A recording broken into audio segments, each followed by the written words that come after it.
Bawa muna kami. Wala na kami stock eh. Wala na kami meat. Tingin kami sa baba sa Save More. Nagbubukas naman doon Save More eh. Yung mga kalola kikay. Ay, paano to, te? Pa-pork chop.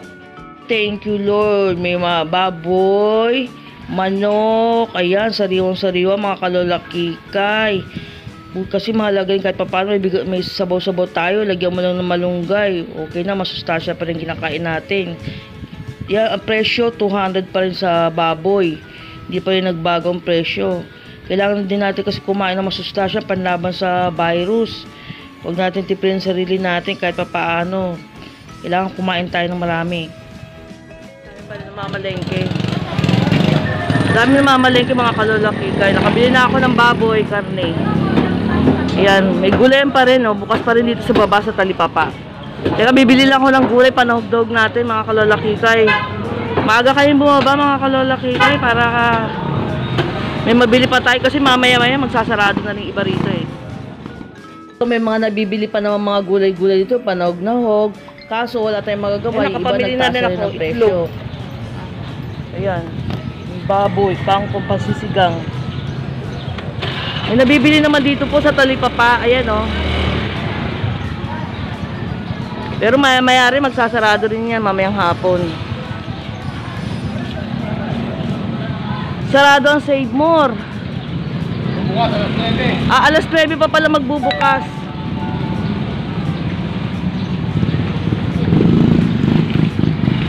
Sarado Save More. Pero bukas ang Talipapa. Ayan o.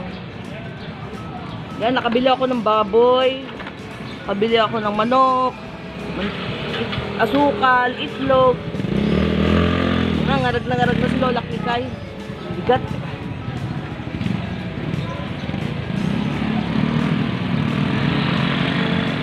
Hawakan ko na lang itlog. Ako na lang mag-itlog ang hawak. Yan, mamaya rin magsasarado na sila. Yan, nakamotor lang kami para mahirap kasi.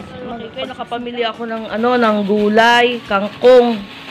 Ayan. May bawang, ayan magsisigang ako ng baboy. Ito, nakabili ako ng baboy. Ito. Baboy. Kabili ako ng baboy. Baboy, giniling, iaano ko sa upo. Tapos, ito may manok. Bumili ako ng manok. Maaga ako nakababa, sarado pa palang SM, alas 9 pa daw. Dito, bukas dito sa Talipapa. Ayan, may pansawgsog, may manok. Ayan, kompleto, pansawgsog. Kabili ako ng skinless, pero mahal na rin siya. Yan, ang baboy, ganun pa rin, mura pa rin. Presyo, pa rin sila. Pero itong mga frozen food, medyo mahal na. Ito nga dati nabibili ko 130 lang eh. Ngayon, 170 na. Wala na talaga nagmahal na iba. Kasi wala na doon talagang deliver. Asukal, nakabili ako ng ilang piraso. Pero wala na rin talagang deliver daw. Kabili ako 1 kilo. Pang segunda. Ayan. Ngayon mamaya magluluto. Ito, nakabili ako ng itlog na maalat. Kamatis lang, pwede na. Kamaga sila nagbubukas. Ito, kahit wala tayong sibuyas, mga kalola kikay, bawang lang pwede na. Pampalasa. Sa gisa-gisa. Yan, magsisigang ako. Yan, mga kalola kikay. Paborito rin to ng aso ko yung kangkong eh. Kaya magsisigang ako para pagkain namin ng aking mga alaga at pagkain na rin namin ng mga anak ko. Sinigang. Mahilig sila sa kangkong yung mga aso ko. Sinigang na baboy. Sa baboy, hindi naman nagbago ang presyo. Ito, nakabili rin ako. 3 tray na itlog. Ito, hindi naman kagad-agad ito nasisira eh. Pang almusal. Hello, good morning mga kalola kikay. Baba ako ngayon. Kasi kahapon, bumaba ako, hindi ko nakuha yung MoneyGram dyan sa Cebuana. Kasi daw, hapon ako bumaba, wala na raw pondo.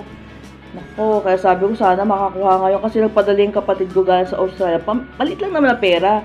Pero pambili din ng bigas, pandagdag din yung kahit pa paano malaking bagay doon. Tapos hahatiin ko kasi lima kami magkakapatid. So hahatiin ko, malaking tulong din yon. Kasi nga sabi ng ang kapatid ko, magla-lockdown na rin sa Australia. So sana makakuha ako ngayon. At ibibili ko kaagad ng bigas. Kasi hindi natin masasabi na kung totoong 1 month, pwede din siya ma-extend. At least kung bigas, madali na yung ulam. Diba? Mga kalola kikay, unahin natin ang bigas, mga kalola kikay, napakahalaga ang bigas. Ang balita ko nga rin daw, dyan sa bigilian ng bigas, dito na sa nakakakuha sa Rizal, so wala na rin sa Rizal. So, sa Maynila, hindi ba sa ibang lugar, mga kusang probinsya, Bulacan, Nueva Ecija, yung mga bigas-bigas, wala na rin relasyon, hindi na rin makaano Rizal, wala na rin may dala rito sa Rizal. Kaya talagang kailangan makabili na tayo ng bigas ko. So, tara mga kalolakikay, samahan nyo ako. Try natin makakuha ng pera sa MoneyGram. Ay, nakakuha ko na ng pera sa Cebuano, MoneyGram.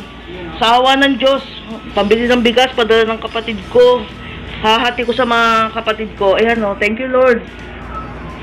Okay. Ayan, nagdidisinfectant sila o. Nagdidisinfectant sila. Ay, salamat.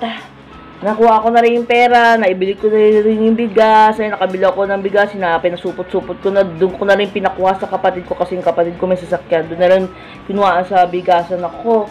Thank you pala, Shai, sa padala mo, at malaking bagay din yun ba, kahit pa paano, pandagdag makaraos sa mga ilang araw din yung bigas na yun. Pangalawang padala ng kapatid ko, hindi kami matiis kasi nga, talaga. At saka pala, kaya pa sabi pa niya sa amin, magla-lockdown na rin pala. Hindi lang pala talaga tayo nakakaranas. Ganun din sa kanila. Ultimo nga bigasin, nagkakaubusan na rin sa kanila.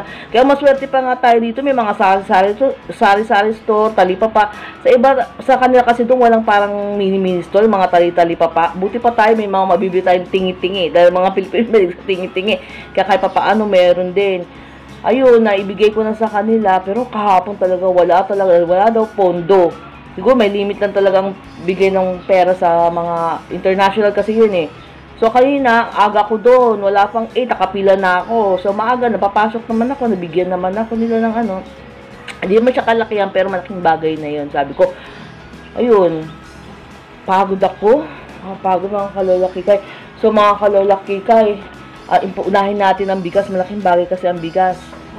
Kahit na walang ulam, madali na yung ulam, gawa ng parang yung bigas, ang importante. Hindi naman kasi hindi tayo kakain kasi kailangan din natin ng lakas ng katawan. Kasi panlaban din sa, malakas dapat ng resistensya natin, panlaban din sa virus na yan. Hindi naman pwedeng tipirin natin sa sarili natin, kailangan din kumain din tayo. Marami naman mga gulay-gulay na mura, mga kangkong, malunggay. Hindi naman natin kailangan ng kumain ng masarap na ano. Basta importante, kumain tayo ng 3 beses ang araw. Lalo yung mga anak natin, pakainin natin sila. Mahina ang katawan ng mga bata kasi sa ano natin. Ayun. Pagod ako. Okay lang. So mga Lola Kikay, pahinga mo na si Lola Kikay. Medyo napagod si Lola Kikay. So mga Lola Kikay, ingat din po kayo. God bless sa inyo. Ingatan yung mga anak nyo. Ligo rin, mga bata. Linisin, pagpalabasin. Kailangan din natin ng naglinis-linis ng paligid. Kung naiinip tayo, linis uli. So mga kikay, don't forget to like, subscribe, and turn on the notification bell. God bless to us. Ingat po mga kalolakikay.